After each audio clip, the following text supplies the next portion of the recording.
The fork hit my plate harder than I meant it to. My mom looked at me across the table and laughed. Actually laughed. "Emma, sweetie," she said, her voice dripping with that fake sugar tone she uses when she wants to cut deep. "You're not even real family." The restaurant went silent in my head.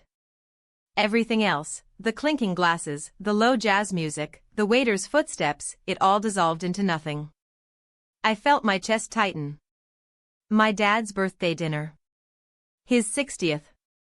I'd flown in from 3 states away. I'd paid for the private dining room. I'd arranged everything.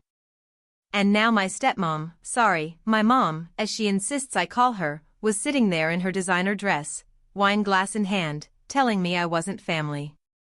My half-brother snickered. My stepsister looked down at her phone, pretending not to hear. Dad said nothing. He just kept cutting his steak like the words hadn't even landed. I looked at her. Really looked at her. Her perfect blonde hair. Her flawless makeup. Her smug, satisfied smile. And something inside me snapped. Not in a screaming way. Not in a crying way. In a cold, clear, final way. I set my fork down slowly. I reached for my purse. And I said the only thing that felt true in that moment. "If I'm not real family," I said, my voice steady, "then neither is my money." Her smile faltered. Just for a second. But I saw it. I pulled out my wallet, took out enough cash to cover my dad's meal and mine, added a massive tip for the waiter who'd been nothing but kind, and stood up. "Enjoy your dinner," I said. Then I walked out. Behind me, I heard my stepmom's voice rise in panic. "Wait, Emma, the check." I didn't turn around. I didn't look back. I left the bill sitting right in front of her. And no one moved. If you're enjoying this so far, don't forget to like this video and watch till the end. I'd love to hear your thoughts in the comments. Let me take you back. Because this didn't start at that dinner. It started years ago. When I was 8 years old. When my real mom died. Cancer. It took her fast. One day she was there, folding my laundry and humming in the kitchen.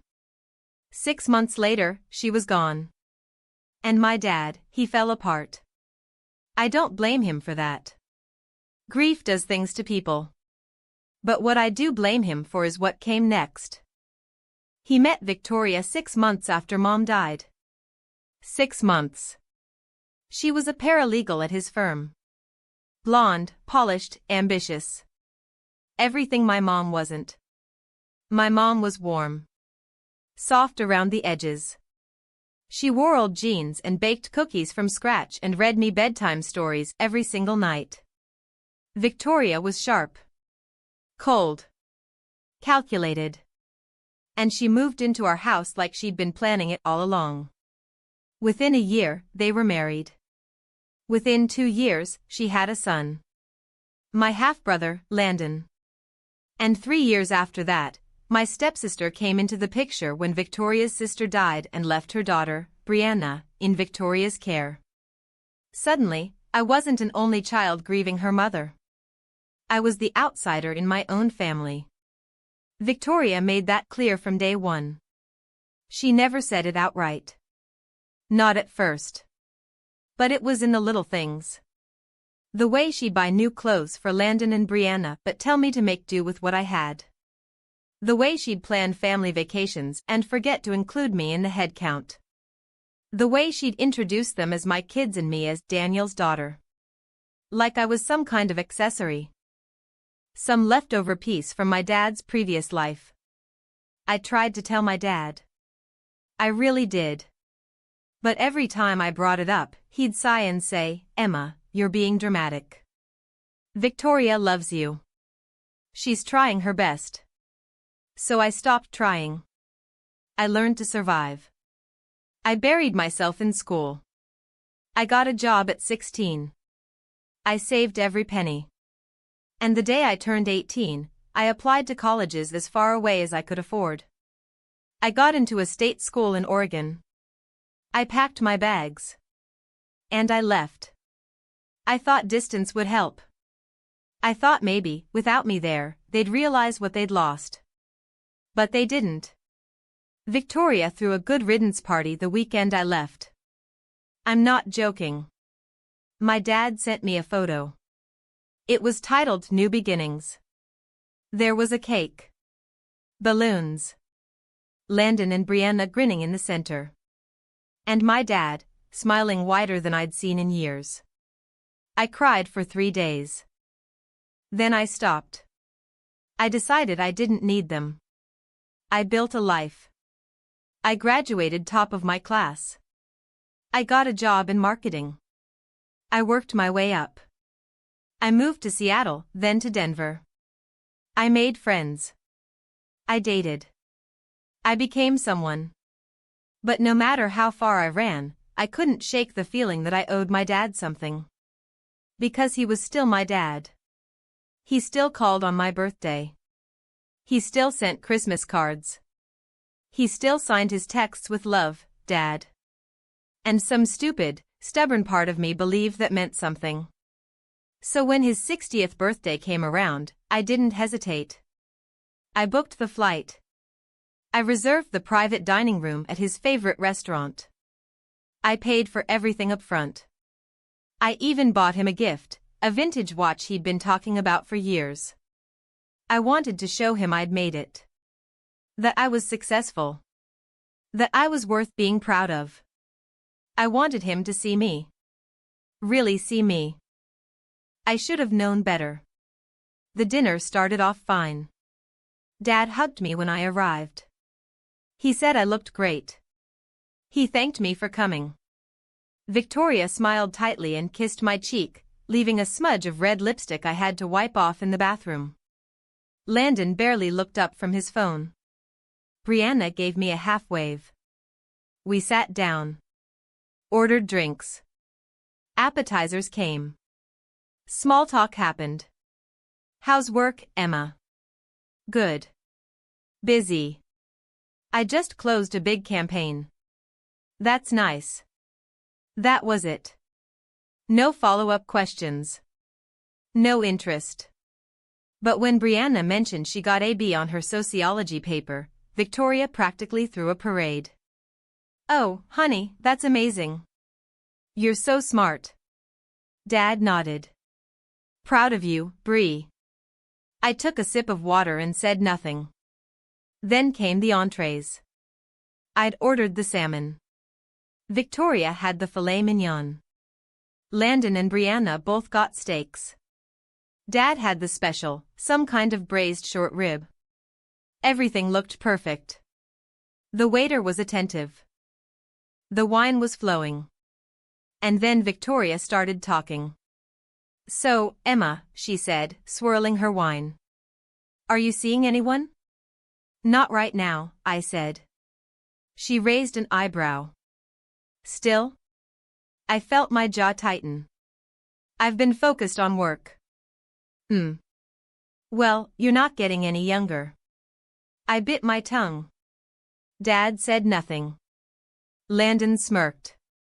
Victoria continued. You know, Brianna's been seeing this lovely boy from her class. Pre-med, very promising. Brianna blushed. Mom, stop. What? I'm proud. Victoria turned to me. You could learn a thing or two from her, Emma. She knows how to balance work and life. I set my fork down. Victoria, oh, don't be sensitive. I'm just saying, at your age, you should be thinking about settling down. Building a real life. I have a real life. She laughed. Do you? Because from where I'm sitting, it looks like you're just running. Always running. My face burned. I'm not running. I'm living my life. On my terms. Sure, sweetie. She took another sip of wine. But family is important. And you can't build a family alone. I looked at my dad. He was looking at his plate. Not at me. Not at her. Just his plate. I felt something crack inside me. Dad, I said quietly. Are you going to say anything? He glanced up. Victoria's just trying to help Emma. That was it. That was all he said. And Victoria smiled. That smug, Victoria's smile. Like she'd won something. I wanted to scream. I wanted to flip the table. But I didn't. I just nodded. Right, I said. Of course. We kept eating. But the air had changed. Everything felt heavier. Thicker. I could barely taste my food. And then dessert came. A massive chocolate cake with Happy 60th, Dad, written in gold frosting. Everyone sang. Dad blew out the candles. He smiled. And then he opened his gifts. Brianna gave him a framed photo of the family, taken last Christmas, a holiday I hadn't been invited to. Landon gave him a bottle of whiskey. Victoria gave him a weekend trip to Napa. For us, she said, kissing his cheek. Just the two of us. Dad looked thrilled. Then he turned to me. I slid the box across the table. He opened it. His face lit up. Emma, this is, wow. He pulled out the watch. Held it up. This is incredible. Thank you. I felt a flicker of warmth. Finally. Finally, I'd done something right. But then Victoria laughed. God, Emma, you really went all out, didn't you? I looked at her. It's his birthday. I know, but... I mean, this must have cost you a fortune. Are you sure you can afford this? My stomach dropped. I can afford it. She tilted her head. I'm just saying, you don't have to try so hard. We know you're doing your best. The warmth evaporated. I'm not trying hard. I wanted to get him something nice. And you did. It's very generous. She smiled. Almost too generous. I stared at her. What's that supposed to mean? Nothing, sweetie. I just think it's sweet how you're always trying to prove something. My hands clenched under the table. I'm not trying to prove anything. Sure you're not. Dad cleared his throat. All right, let's not, but Victoria wasn't done. She leaned back in her chair, swirling her wine, and looked at me like I was a child throwing a tantrum. You know, Emma, I think the problem is you've never really understood what family means. I felt my pulse spike. Excuse me? Family isn't about grand gestures. It's about being there. Day in, day out. And you, well, you left. I went to college. You ran away. I built a life. You abandoned your father. The words hit like a slap. I looked at Dad. He was staring at his cake. Dad, I said, my voice shaking. Is that what you think? He didn't answer. And Victoria smiled. See? Even he knows. That's when she said it. That's when everything shattered. She set her glass down, looked me dead in the eye, and said, You're not even real family, Emma. You're just his daughter from before. We're his family now. The room went silent.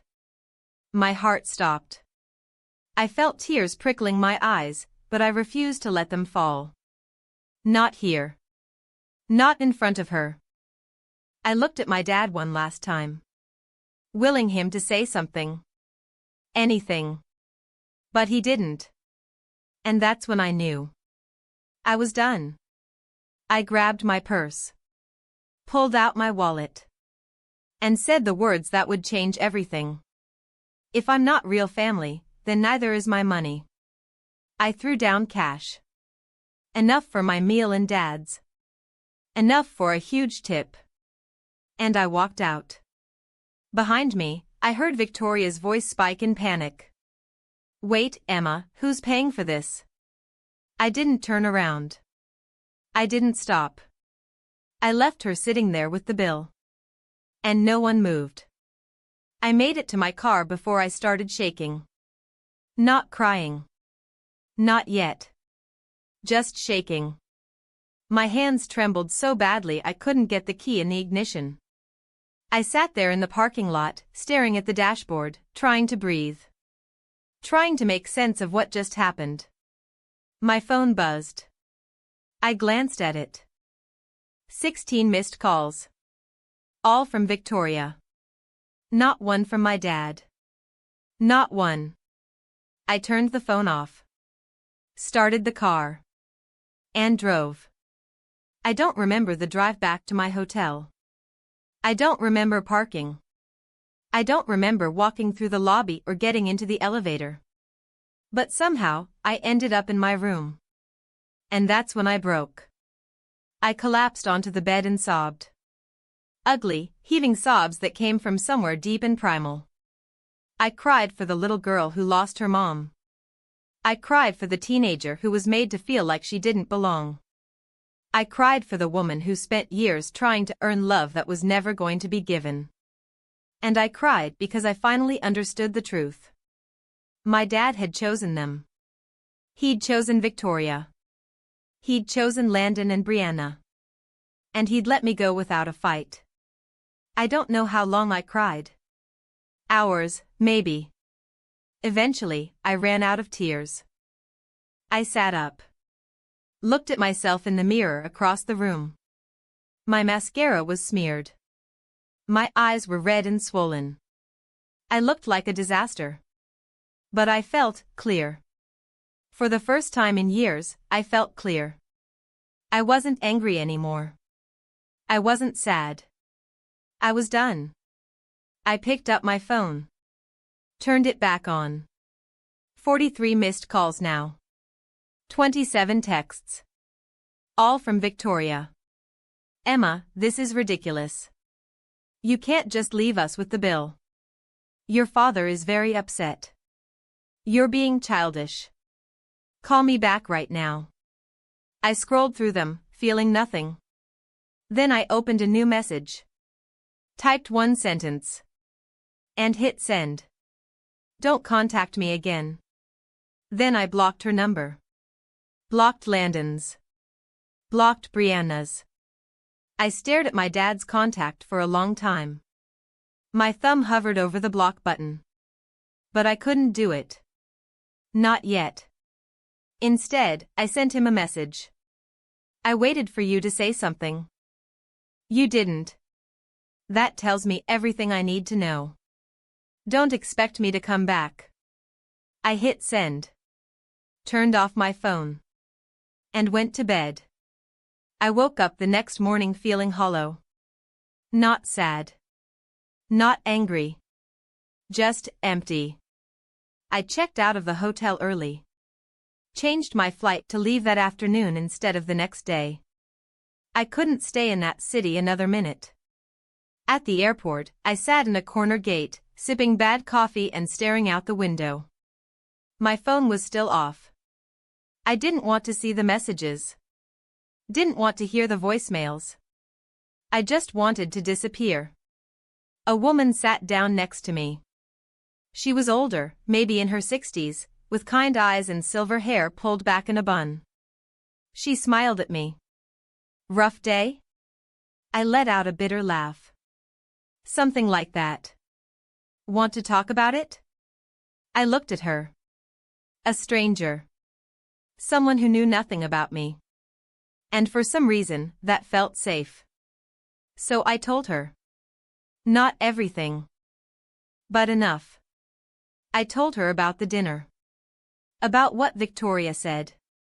About my dad's silence. She listened without interrupting.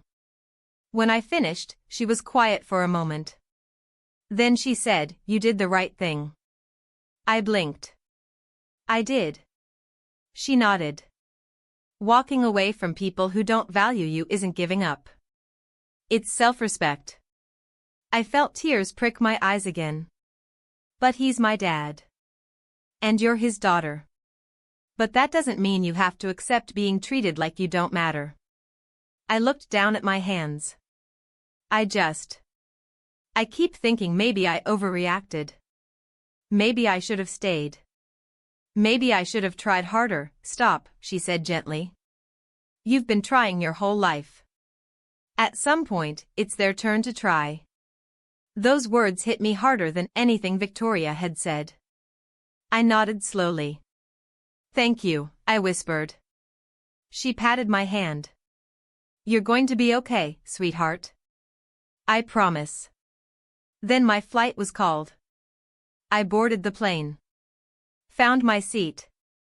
And as we took off, I looked out the window at the city shrinking below me. And I felt something shift. Something final. I wasn't going back. Not to that table. Not to that family. Not ever. The next few weeks were strange. I threw myself into work. Took on extra projects. Stayed late at the office. I needed the distraction. My coworkers noticed I was different. Quieter. More focused. But no one asked questions. Except my friend Jenna. Jenna worked in the same department as me. We'd been close for about a year, grabbing lunch together, venting about clients, the usual. She cornered me one afternoon in the break room. Okay, what's going on? I looked up from my coffee. What do you mean? You've been off since you got back from your trip. Did something happen? I hesitated. But Jenna had this way of looking at you that made it impossible to lie. So I told her. Everything. She listened, her eyes widening with every sentence. When I finished, she set down her mug and said, Emma. That's insane. I know. No, I mean, your stepmom is a monster. I let out a weak laugh. Yeah. And your dad just sat there? I nodded. She shook her head. I'm so sorry. I don't even have words. It's fine. It's not fine. I mean, it is what it is. I'm done trying. Jenna studied me for a moment. Good, she said firmly. You deserve better. Thanks. She leaned forward. So what are you going to do? What do you mean? I mean, are you just going to let them get away with it? I frowned. What else is there to do? I walked out. I cut contact. That's it. Is it though? What are you suggesting? She shrugged. I'm just saying, people like that don't learn unless there are consequences. I'm not interested in revenge, Jenna. I'm not talking about revenge. I'm talking about standing up for yourself. I did. I left. And that's great. But did they even notice? Or are they just going to keep living their perfect little lives, pretending you never existed? I didn't answer. Because I knew she was right. Victoria probably toasted with champagne the night I left. Landon probably didn't think about me at all. And Dad. Dad was probably relieved. One less complication. One less reminder of his first marriage. Jenna must have seen something on my face because she softened. Look, she said. I'm not saying you need to go full scorched earth. But maybe, don't let them forget you so easily. I don't know what that even means. You will, she said. When the time is right. And she was right. Because 3 weeks later, I got a call. It was a Saturday morning. I was at the grocery store, debating between 2 types of pasta sauce, when my phone rang. Unknown number. I almost didn't answer. But something made me pick up. Hello? Emma? I froze. It was my dad. How did you get this number? I called your office. Your assistant gave it to me. I made a mental note to have a word with my assistant. What do you want, Dad? There was a pause. Then he said, I wanted to talk. Now you want to talk? Emma, please, you didn't say a word at dinner. Not one word. And now you want to talk? I know. I know I messed up. Messed up? Dad, you sat there and let her say I wasn't family. She didn't mean it like that. Yes, she did. And you know it. Another pause. Longer this time. Emma, I'm sorry. 2 words. 2 words I'd been waiting my whole life to hear. And now, hearing them, I felt nothing. Okay, I said flatly. Okay? Yeah. Okay. You're sorry. Great. Emma, please. I want to fix this. There's nothing to fix, Dad. I'm done. Don't say that, I'm serious. I'm done trying to be part of a family that doesn't want me. That's not true, isn't it? When's the last time you called me just to talk? When's the last time you asked about my life? My job? My friends? Anything? Silence. That's what I thought, I said. You don't know me, Dad. You haven't known me in years. I want to change that. Why? Because I walked out on a bill? Because I embarrassed you in front of your wife? No. Because you're my daughter. I laughed bitterly. I've always been your daughter. That didn't seem to matter before. Emma, I have to go. Wait, I hung up. And this time, I did block his number. I stood there in the middle of the pasta aisle, staring at my phone, feeling my heart pound. And for the first time since the dinner, I felt something other than emptiness. I felt power. That phone call changed something in me. It wasn't closure. It wasn't forgiveness. It was clarity. I finally understood that my dad wasn't going to change. He wasn't going to wake up one day and realize what he'd lost. He wasn't going to fight for me. And that was okay. Because I didn't need him to. I started therapy a week later. I know, it sounds cliché. But I needed to talk to someone. Someone objective. Someone who wasn't going to tell me to just get over it or forgive and forget. My therapist's name was Dr. Huang. She was in her 50s, calm and patient, with a way of asking questions that made you really think. In our first session, she asked me, "What do you want, Emma?" I stared at her. What do I want? Yes. What do you want from this situation? I thought about it. I want them to understand what they did to me. Do you think they will? No. Then what do you really want? I sat with that question for a long time. Finally, I said, I want to stop caring. She nodded. That's a good start. Over the next few weeks, we worked through a lot. My grief over losing my mom. My resentment toward my dad. My anger at Victoria. But also, my own guilt. The guilt I felt for leaving. For not trying harder. For not being enough. Dr. Huang helped me see that none of it was my fault. That I was a child in an impossible situation. That I did the best I could. And slowly, I started to believe her. I started to let go. Not of the pain that was still there. But of the need for them to acknowledge it. I stopped waiting for an apology that would never come. I stopped hoping for a relationship that had never really existed. And I started building a life that was mine. Fully, completely mine. I reconnected with old friends. I started taking a pottery class. I adopted a cat, a scruffy orange tabby I named Toast. I went on dates. Some good, some terrible, but all on my terms. I was happy. Or at least, I was getting there.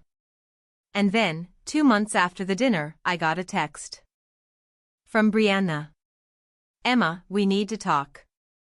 It's about your dad. My first instinct was to delete it. I'd blocked Victoria and Landon. But I hadn't blocked Brianna. She was younger. Less involved. I didn't feel the same bitterness toward her. Still, I hesitated. But curiosity won. I texted back. What about him? Can we meet? I don't want to do this over text. I'm not flying back there.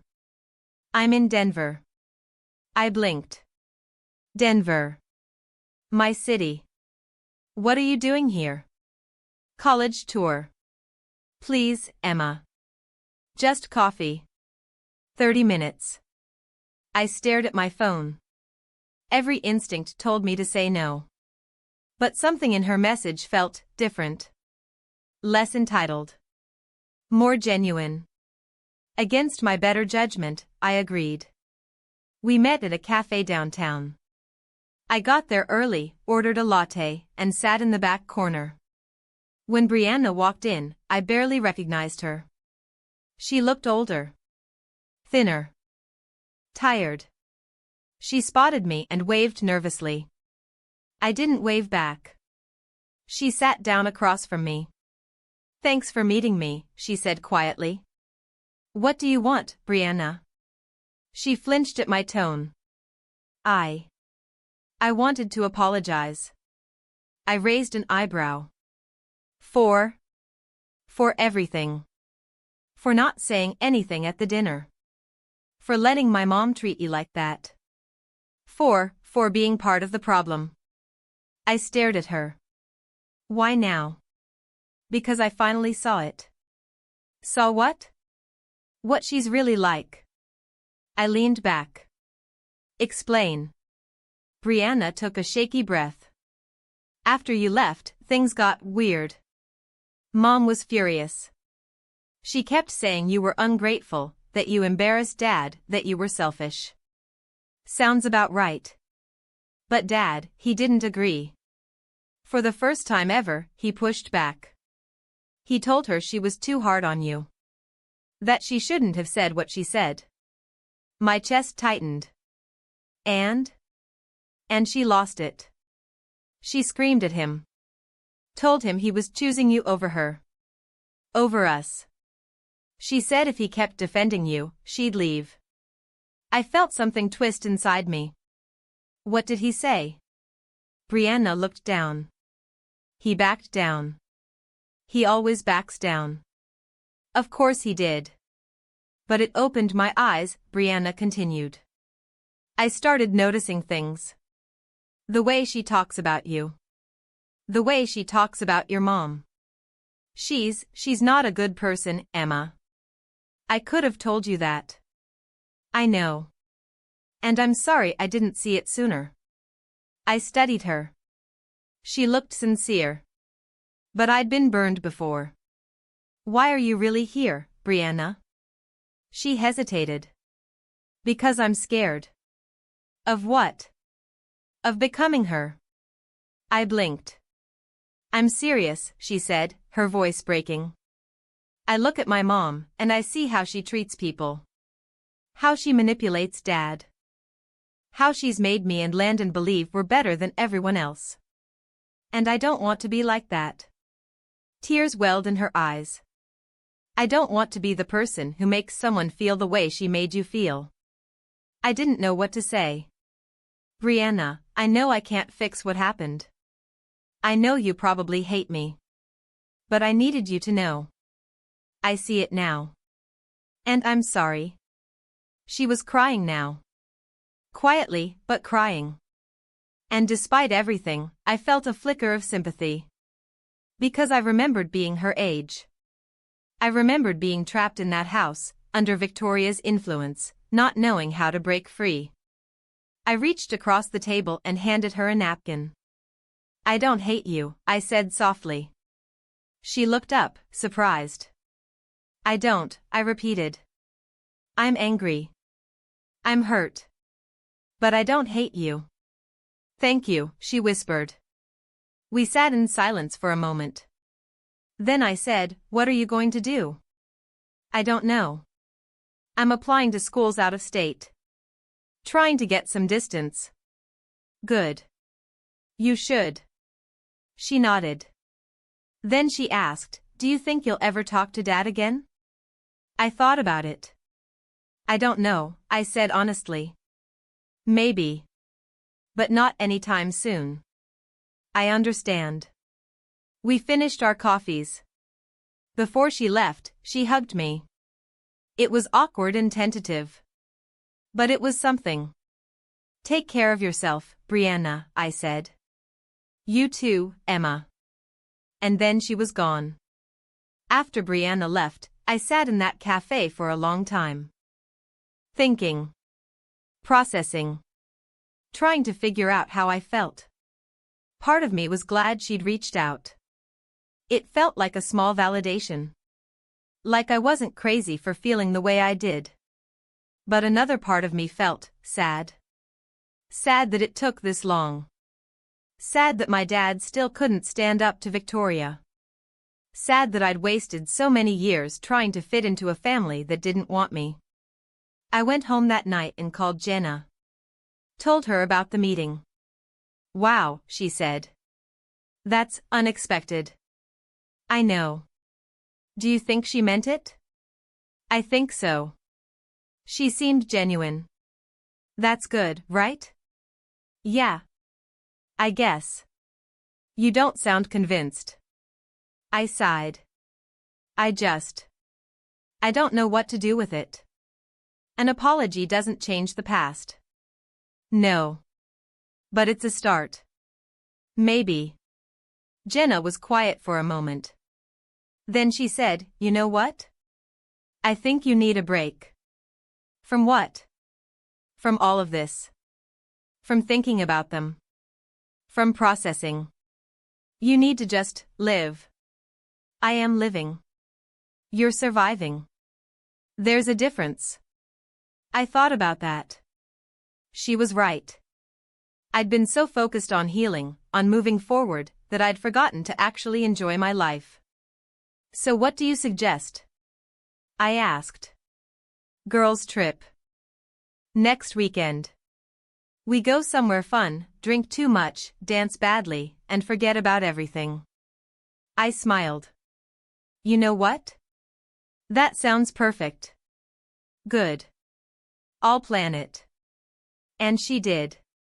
That next weekend, we flew to Vegas. It was ridiculous and chaotic and exactly what I needed. We stayed up too late, laughed too hard, and made terrible decisions that we'd laugh about for years. For 3 days, I didn't think about my family. I didn't think about the dinner. I didn't think about anything except having fun. And when I got back to Denver, I felt lighter. Like I'd finally exhaled after holding my breath for months. But of course, life doesn't let you stay in that peaceful place for long. 3 weeks after Vegas, I got an email. From my dad's lawyer. Subject line, estate planning discussion. My stomach dropped. I opened it. It was a formal request for me to attend a meeting regarding my father's will and estate planning. I read it 3 times, trying to make sense of it. Was he dying? Was something wrong? I called the number listed in the email. A woman answered. Law offices of Henderson and Associates. Hi, I received an email about a meeting? Regarding Daniel Carver's estate? Yes, of course. Are you Emma Carver? I am. Great. We have you scheduled for next Tuesday at 2 p.m. Will that work? I don't understand. Is my father okay? Oh, yes, he's fine. This is just a standard estate planning meeting. He's updating his will and wanted all beneficiaries present. Beneficiaries. I was still a beneficiary. I see, I said slowly. And who else will be there? His wife, Victoria, and his other children, Landon and Brianna. Of course. I'll be there, I said. Wonderful. See you then. I hung up. And immediately felt my anxiety spike. I hadn't seen my dad in months. Hadn't spoken to Victoria or Landon since the dinner. And now I was supposed to sit in a room with all of them and discuss, what? Money? Inheritance? I almost called back and cancelled. But something stopped me. Maybe it was curiosity. Maybe it was pride. Or maybe I just wanted to see them squirm. Either way, I was going. The law office was in a sleek downtown building. All glass and steel. I arrived 10 minutes early, dressed in my best work suit. I wanted to look successful. Confident. Untouchable. The receptionist directed me to a conference room on the 3rd floor. I walked in. And there they were. Dad, sitting at the head of the table. Victoria, next to him, looking as polished as ever. Landon, scrolling on his phone. Brianna, sitting quietly in the corner. They all looked up when I entered. Dad stood. Emma. I didn't smile. Dad. Victoria's lips pressed into a thin line. Emma. I nodded at her but didn't say anything. Landon didn't even look up. Brianna gave me a small, nervous smile. I sat down across from them. The lawyer, Mr. Henderson, walked in a moment later. He was older, gray-haired, professional. Thank you all for coming, he said, sitting down and opening a folder. This shouldn't take long. Daniel has asked me to review his updated estate plan with all of you to ensure everyone understands his wishes. He started going through the details. The house would go to Victoria. Dad's retirement accounts would be split between her and the kids. His life insurance policy named Victoria as the primary beneficiary. And then he got to the part about personal assets. Daniel has also allocated certain personal items and financial gifts to each of his children. He looked at a list. To Landon, his car collection and a trust fund of $200,000. Landon finally looked up. Nice. To Brianna, his library and a trust fund of $200,000. Brianna nodded quietly. Then Mr. Henderson looked at me. To Emma, a trust fund of $50,000. The room went silent. I felt everyone's eyes on me. $50,000, a quarter of what Landon and Brianna were getting. I kept my face neutral. Didn't react. Didn't flinch. But inside, I was screaming. Victoria smiled. That same smug smile from the dinner. Mr. Henderson continued. Daniel also wanted me to note that this allocation reflects his desire to support all of his children while acknowledging their different levels of involvement in the family. Involvement. I looked at my dad. He wouldn't meet my eyes. Any questions? Mr. Henderson asked. I took a breath. Just one. Everyone looked at me. Why am I here? Mr. Henderson blinked. I'm sorry? Why did you call me here? To tell me I'm worth a quarter of what they are? Emma, Dad started. No, I said, standing up. I don't need your money. I don't want it. You can give it to them. Victoria's smile widened. But I wasn't done. I turned to my dad. You know what's funny? I spent my whole life trying to earn your love. Trying to be good enough. Trying to be part of this family. My voice was steady. Cold. And it turns out, I never was. Not really. Emma, that's not fair, isn't it? You didn't defend me at dinner. You didn't call me after. And now you're sitting here, telling me I'm worth less than them. So yeah, Dad. I think it's fair. I grabbed my purse. Enjoy your estate. Enjoy your perfect family. I'm done. And I walked out. Behind me, I heard Dad call my name. But I didn't stop. I didn't look back. I left that office and never looked back. The weeks after that meeting were strange. I felt free. For the first time in my life, I wasn't waiting for anything. I wasn't hoping for a phone call. I wasn't wondering if things would change. I was just done. And it felt good. I threw myself into work. Got promoted. Started mentoring junior staff. Took on bigger clients. I also started dating someone. His name was Marcus. We'd met at a networking event a few months earlier. He was smart, funny, kind. He worked in tech. He had no idea about my family drama. And I liked it that way. We went on hikes. Tried new restaurants. Watched terrible movies and laughed at them. It was easy. Simple. Normal. And for the first time in a long time, I felt like I could breathe. But then, 6 months after the estate meeting, I got a call. From Brianna. Emma, it's me. Hi, Brianna. I need to tell you something. Her voice was shaking. What's wrong? It's about Mom. And Dad. I felt my stomach tighten. What about them? They're getting divorced. I froze. What? It's been a mess. They've been fighting for months. Ever since that meeting with the lawyer. Dad told her he was changing his will. He wanted to give you more. She freaked out. I sat down slowly. He wanted to give me more? Yeah. He felt guilty. He realized how unfair it was. But Mom, she lost it. Told him if he changed it, she'd leave him. And he called her bluff. He changed it. She filed for divorce.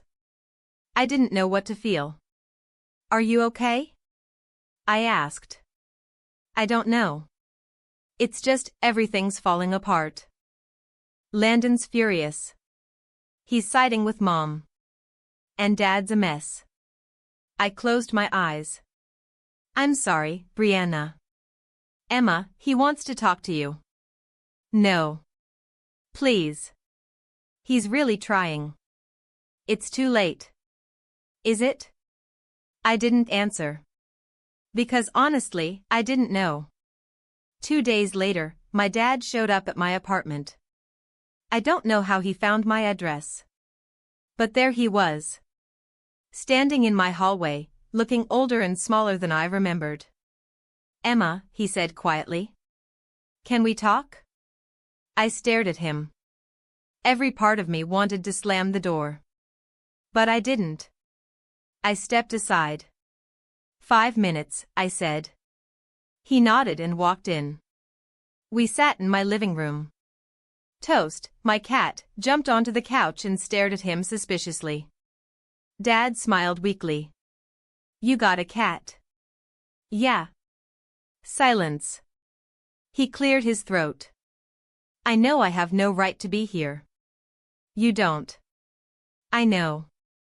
But I needed to tell you something. I waited. I'm sorry, Emma.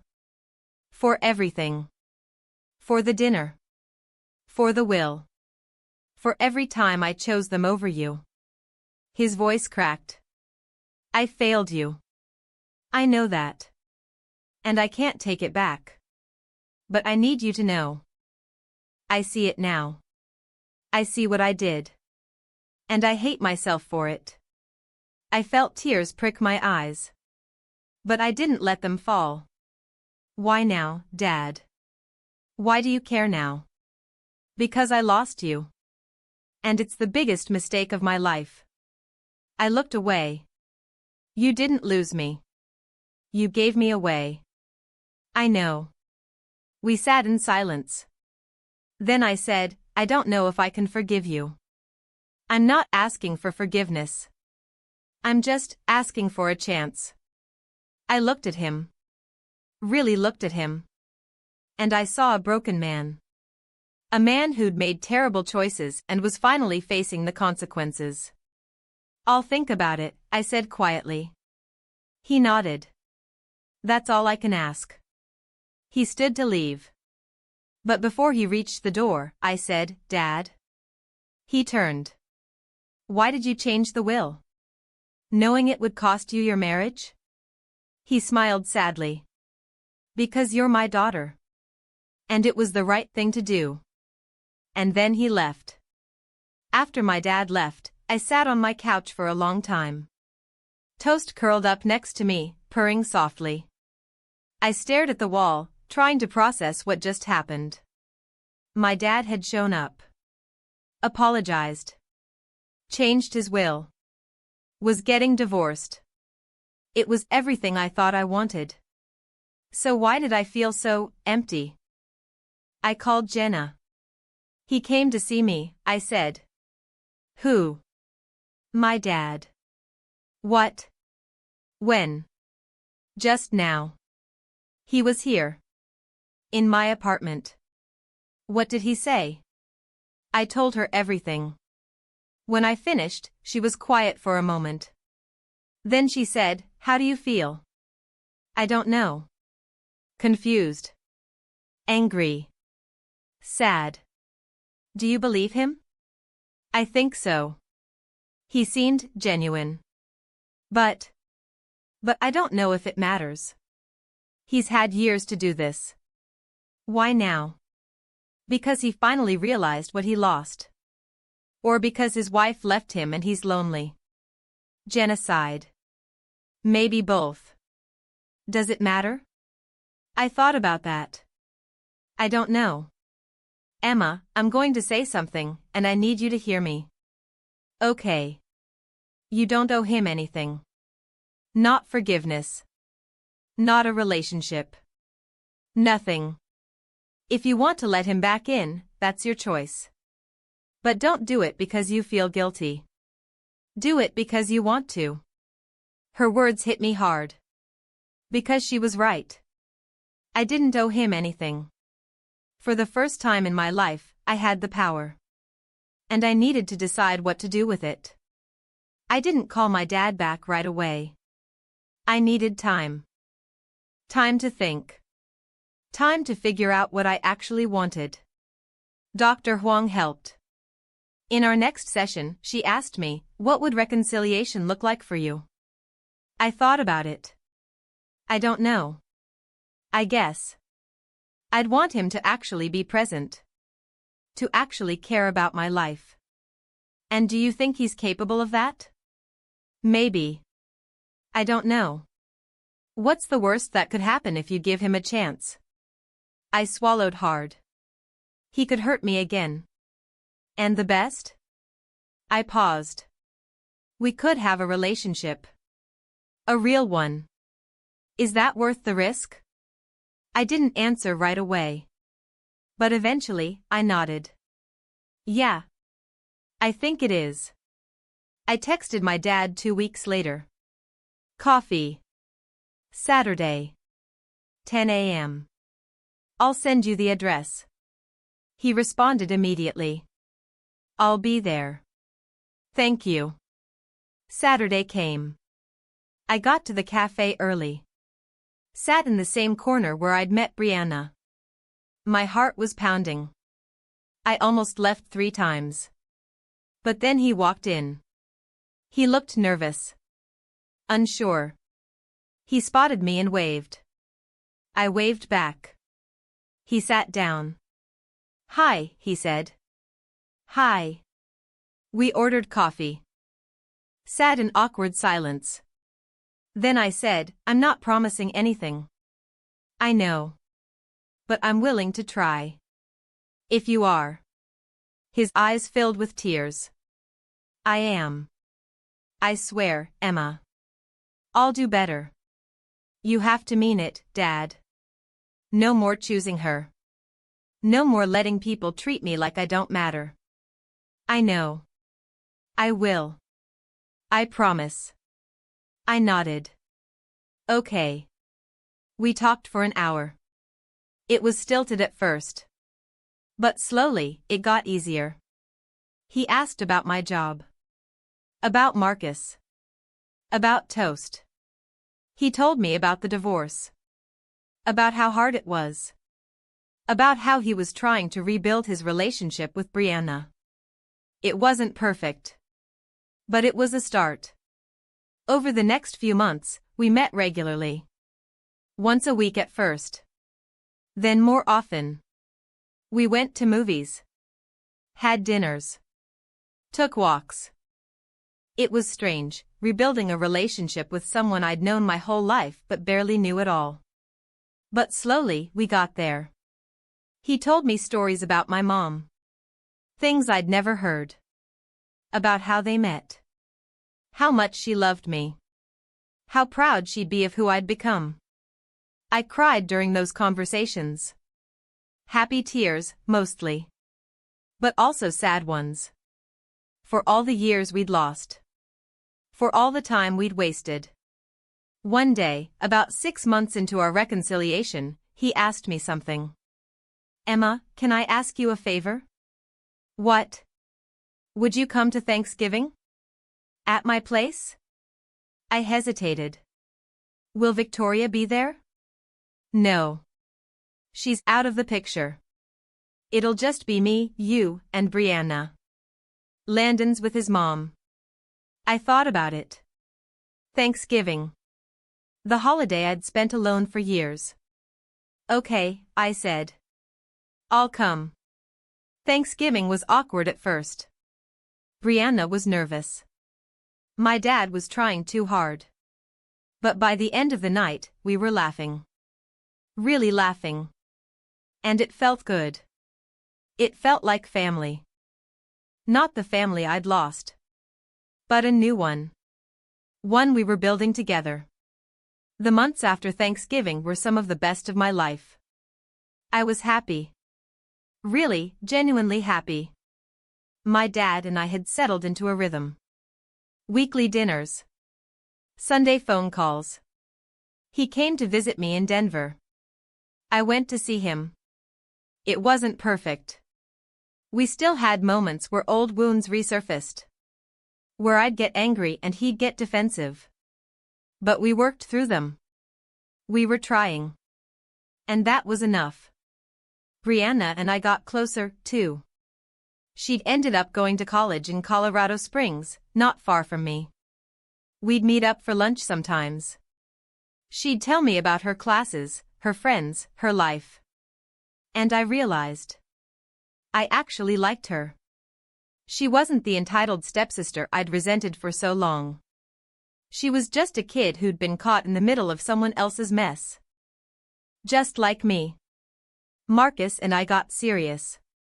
He met my dad. They got along great. He met Brianna. She adored him. And one night, over dinner, he asked me to move in with him. I said yes. But of course, life has a way of throwing curveballs. One evening, about a year after I'd reconciled with my dad, I got a call from a number I didn't recognize. I almost didn't answer. But something made me pick up. "Hello? Emma?" My blood ran cold. It was Victoria. "How did you get this number?" "I called your father. He gave it to me." I made a mental note to talk to him about that. "What do you want?" "I want to talk." "We have nothing to talk about." "Please, Emma. Just hear me out." "Why should I?" Her voice cracked. "Because I'm sorry." I laughed bitterly. "You're sorry." "I am. I know you don't believe me, but I am." "What do you want, Victoria?" "Money?" "Because I'm not giving you any." "I don't want money. I wanted to apologize. For everything. For how I treated you. For what I said at the dinner." I was silent. She continued. "I was cruel. I was jealous. And I was wrong. Why are you telling me this now?" "Because losing your father made me realize what I'd become. I pushed away everyone who mattered. And now I'm alone. I felt a flicker of something. Not sympathy, exactly. But understanding. I'm sorry you're alone, Victoria. But that's not my problem. I know. I'm not asking for anything. I just needed you to know you were right. About me. About everything. I closed my eyes. Okay. Okay? Yeah. Okay. I hear you. But that doesn't change anything. You hurt me. For years. And I'm done carrying that. She was quiet for a moment. Then she said, I understand. Thank you for listening. And she hung up. I sat there, staring at my phone. Trying to process what just happened. Marcus walked in. Who was that? Victoria. He frowned. Your stepmom? Ex-stepmom, yeah. What did she want? To apologize. Do you believe her? I thought about it. I don't know. Maybe. But it doesn't matter. Why not? Because I don't need her apology to move on. I already have. He smiled and kissed my forehead. I'm proud of you. Thanks. And I meant it. Because for the first time in my life, I wasn't waiting for closure. I wasn't waiting for validation. I'd given it to myself. A few months later, my dad called me. Emma, I have something to tell you. What's up?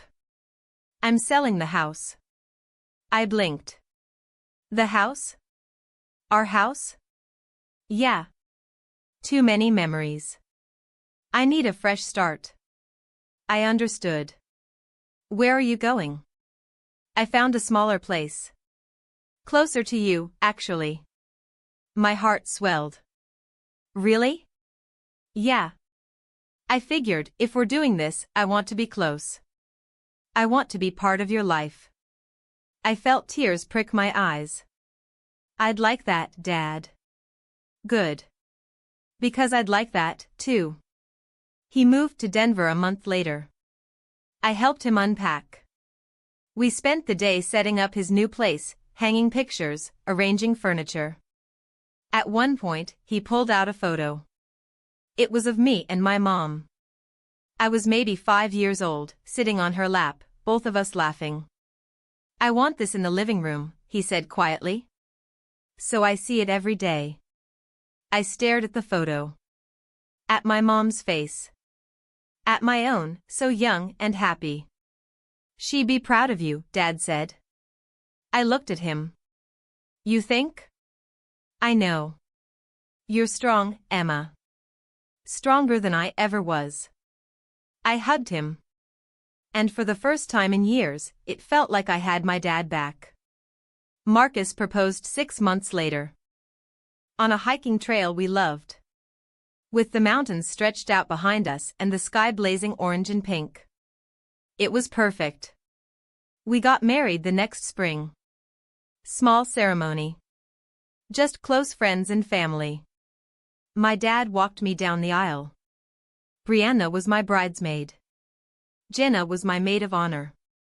And as I stood there, looking at Marcus, surrounded by people who actually loved me, I realized something. I'd spent so much of my life trying to fit into a family that didn't want me. But I'd built my own. A family I chose. A family that chose me back. And that was enough. Years passed. Good years. Marcus and I bought a house. We adopted another cat. We talked about having kids someday. My dad became a regular part of my life. We had Sunday dinners. He came to my work events. He was there. Really there. Brianna graduated college. Got a job in social work. She and I stayed close. She was the sister I'd always wanted. And Victoria? I never heard from her again. I didn't need to. She was part of my past. And I'd made peace with that. One evening, sitting on our back porch with Marcus, I thought about that dinner. The one that changed everything. The moment I stood up and walked away. At the time, it felt like an ending. But looking back, I realized it was a beginning. The beginning of me choosing myself. The beginning of me realizing I didn't need their approval to be whole.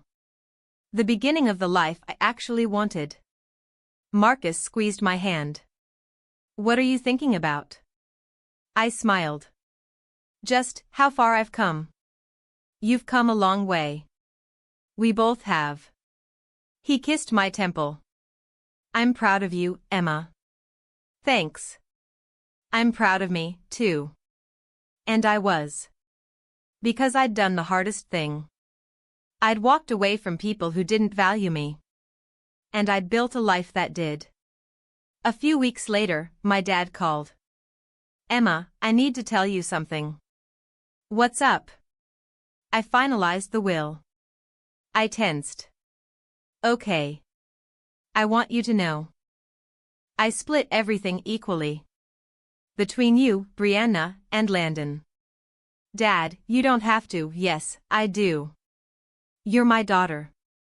And you deserve to be treated like it. I felt tears sting my eyes. Thank you.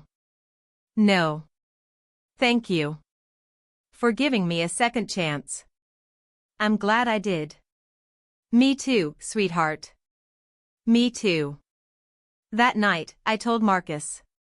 He split everything equally. Marcus smiled. That's good. Yeah. It is. How do you feel? I thought about it. Honestly? It doesn't matter as much as I thought it would.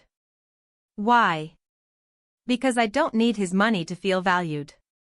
I already do. He kissed me. You're amazing, you know that? I laughed. I'm just doing my best. Your best is pretty damn good. A year later, my dad had a health scare. Nothing major. But it was a reminder that time was precious. I made sure to see him more often. To call him more. To tell him I loved him. Because I did. Despite everything. Despite the years of hurt and neglect. I loved my dad. And he loved me. And that was enough. One Saturday, we were having lunch at his place. Just the two of us. He looked at me and said, Emma, can I ask you something? Of course. Do you ever regret it? Walking out that night? I thought about it. Really thought about it. No, I said finally. I don't. Not even a little? Not even a little. It was the best thing I ever did. Why? Because it forced me to choose myself. And it forced you to see what you'd lost. He nodded slowly. I'm sorry I made you feel like you had to do that. I know. But it's okay. It led me here. Here? Yeah. Here. With you. With a real relationship. With a life I actually love. He smiled. I'm glad. Me too. That night, I went home and wrote a letter. Not to send. Just for me. A letter to my younger self. The little girl who lost her mom. The teenager who felt invisible. The woman who walked out of that restaurant. I wrote, Dear Emma, I know you're hurting right now. I know you feel like you're not enough. Like you'll never be enough. But I need you to know something. You are enough. You always have been. And one day, you're going to walk away from people who make you feel small. And it's going to be the scariest, bravest thing you've ever done. But you're going to be okay. Better than okay. You're going to build a life you love. With people who love you back. And you're going to realize that you didn't need their approval. You just needed your own. I'm so proud of you. Love, you. I folded the letter. Put it in a drawer. And felt something settle in my chest. Peace. Marcus and I decided to start trying for a baby. It took a few months. But eventually, I got pregnant. We told my dad first. He cried. Happy tears. I'm going to be a grandpa, he said, his voice thick with emotion. Yeah. You are. I promise I'm going to do it right this time. I hugged him. I know you will. 9 months later, we had a daughter. We named her Grace. After my mom. My dad held her in the hospital and sobbed. She looks just like your mother, he whispered. I looked at Grace. At her tiny face. Her perfect little hands. And I felt a love so fierce it took my breath away. This was my family. The one I'd built. The one I'd chosen. And it was everything. A few years later, we had another baby. A boy. We named him Daniel. After my dad. He was over the moon. And watching him with my kids, I saw a different man. A man who'd learned from his mistakes. A man who showed up. A man who loved fiercely and without condition. It wasn't the relationship I'd had with him growing up. But it was the one we had now. And it was enough. Grace started kindergarten. She came home one day and said, Mommy, my teacher asked about our families. Oh yeah? What did you say? I said I have the best family in the whole world. My heart swelled. You do? Yeah. I have you and Daddy and Daniel and Grandpa and Auntie Bree. And Toast and Muffin. I laughed. That's a pretty great family. The best. And she was right. It was the best. Years continued to pass. My dad got older. Slower. But he was happy. He came to every school play. Every soccer game. Every birthday party. He was the grandpa I'd wished he'd been as a dad. And I was grateful. One day, when Grace was 10, she asked me, Mom, why don't we see Grandma Victoria? I paused. Because she's not part of our family anymore, sweetie. Why not? Because sometimes people make choices that hurt others. And we have to decide if we want them in our lives. Did she hurt you? Yeah. She did. I'm sorry. I hugged her. It's okay. I'm okay now. Do you think she's sorry? Maybe. I hope so. Would you forgive her if she said sorry? I thought about it. I already have, in a way. I've let go of the anger. But that doesn't mean I need her in my life. Grace nodded. That makes sense. Does it? Yeah. You taught me that forgiveness is for you, not for them. I smiled. I did, didn't I? You're a good mom. I kissed her forehead. Thank you, baby. When I turned 40, Marcus threw me a surprise party. It was small. Just close friends and family. My dad was there. Brianna, now married with a baby of her own. Jenna, still my best friend after all these years. And my kids, running around, laughing, full of life. As I looked around the room, I felt overwhelmed with gratitude. This was my life. The life I'd built from the ashes of the one I'd lost. And it was beautiful.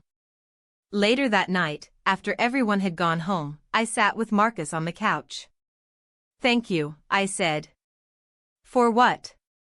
For this. For everything. For loving me. He kissed me. Loving you is the easiest thing I've ever done. I rested my head on his shoulder. I'm lucky. We both are. My dad passed away when I was 45. Peacefully, in his sleep. I was devastated. But also, at peace. Because we'd had 15 good years. 15 years of rebuilding. 15 years of love and laughter and healing. And that was more than I'd ever thought I'd have. At his funeral, I gave the eulogy. I talked about his mistakes. But also about his redemption. About how he'd shown me that it's never too late to change. To choose love. To choose family. Brianna spoke, too. She talked about how he'd been her rock. How he'd supported her through everything. And I was glad. Glad that he'd been a good father to her. Glad that he'd learned. After the service, Brianna and I stood together at the graveside. I'm going to miss him, she said quietly. Me too. I'm glad you gave him a second chance, Emma. I looked at her. I am, too. She hugged me. Thank you. For everything. For being my sister. I held her tight. Always. Years continued. Grace went to college. Daniel started high school. Marcus and I grew older. Grayer. Slower. But happier than ever. We traveled. We laughed. We built a life full of love and meaning. And sometimes, late at night, I'd think back to that dinner. The one that changed everything. And I'd smile. Because that moment, that single moment of choosing myself, had led to this. To a life I loved. To a family I'd built.